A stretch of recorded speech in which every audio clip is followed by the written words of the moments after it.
Hi guys! Good morning! Welcome to my vlog. My name is Myra and welcome here. So for today's video guys, I'm going to share to all of you how I'm going to make this kind of very simple Filipino recipe, which is, as usual, my version.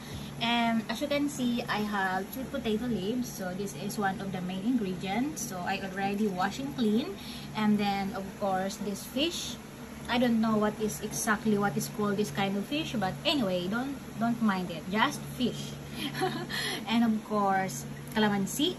I have green chili, salt, black pepper, onion, garlic, tomato, and of course the seasoning.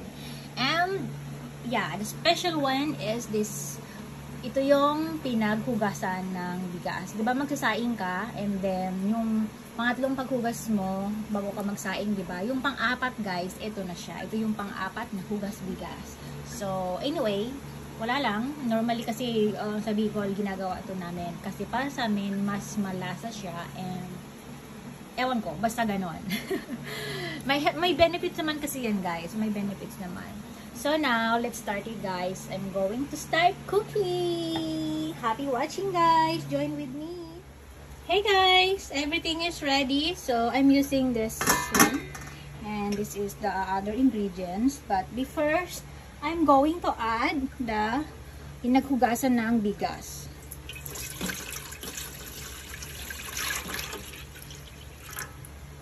I think, yeah, that's it. Perfect. So just like that guys, and then of course I'm going to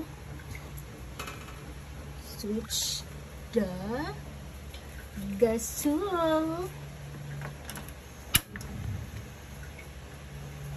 Yes, and after that I'm going to add the onion and tomato. Ito guys, buo ko itong nilalagay kasi kapag lumambot na siya, hahanguin ko and pipisain ko and ibabalik ko doon. Ganon.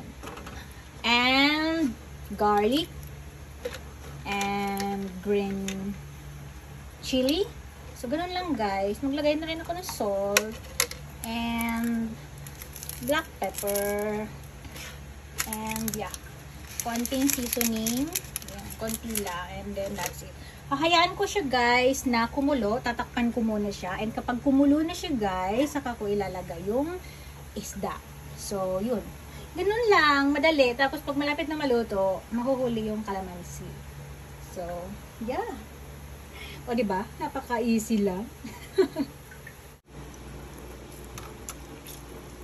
So ito na guys yung calamansi. Piga-piga tayo ng calamansi. Ito yung gagamitin kong pang doon, pang sabaw.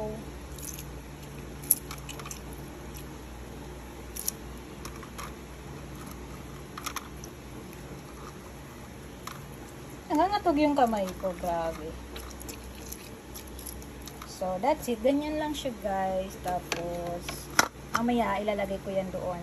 So ayan guys, check natin. Ayan, naka-ready na yung calamansi. So check natin. So, ayan, kumulo na.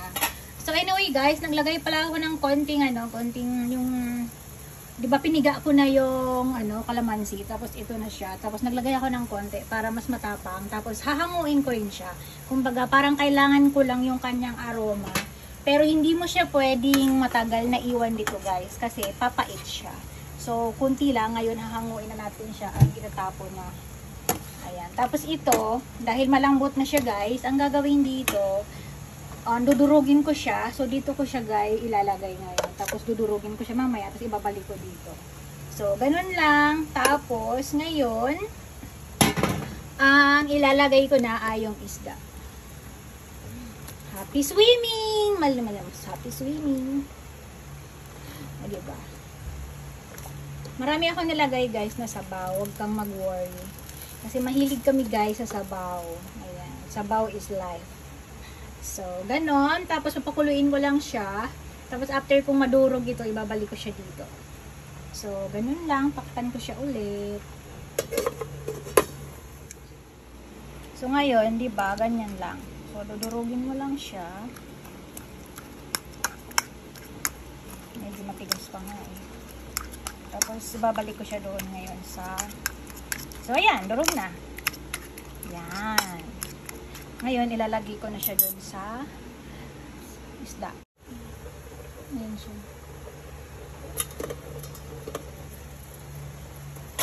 Ngayon ilalagay ko na to. Ayan, tapos hahalo-haluin na natin para matikman ko na kung okay na siya.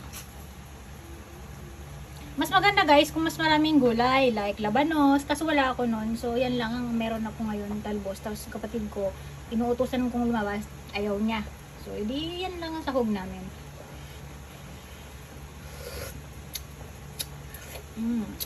Sarap. So maasim siya guys, tama lang yung kanyang asim, tsaka tama na yung lasa. So kunti pa, ngayon ilalagay ko na mamaya yung talbos kapag luto na, tapos takpan ko na para hindi ma-overcook yung dahon. So konting kulo pa and ready to eat.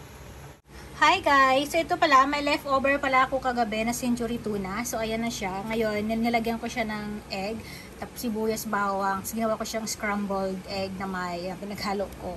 Tapos ito, isang malaking kamatis na may asin. Ito, yun ang lunch ko later. Tapos kanin and yung sinabawang isda na may talbos ng kamote. So yun lang.